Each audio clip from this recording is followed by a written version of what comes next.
Auto का welding का काम पूरी तरीके से हो चुका है। चलिए बढ़ते हैं अभी कुशन के काम की तरफ। एकदम बाजू में ही उनका शॉप है, आप अंत तक के वीडियो में ज़रूर देखिए।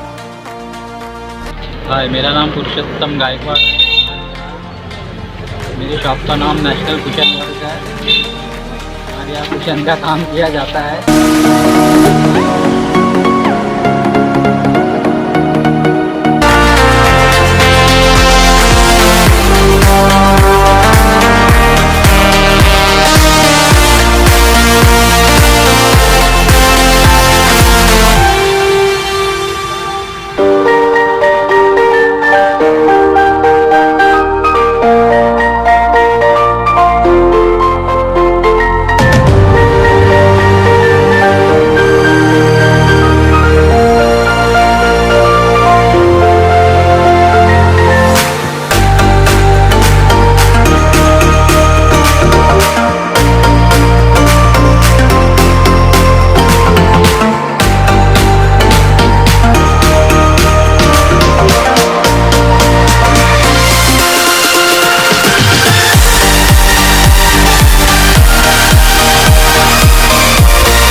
वीडियो पसंद आए तो सब्सक्राइब करना, अगले वीडियो का इंतज़ार करना।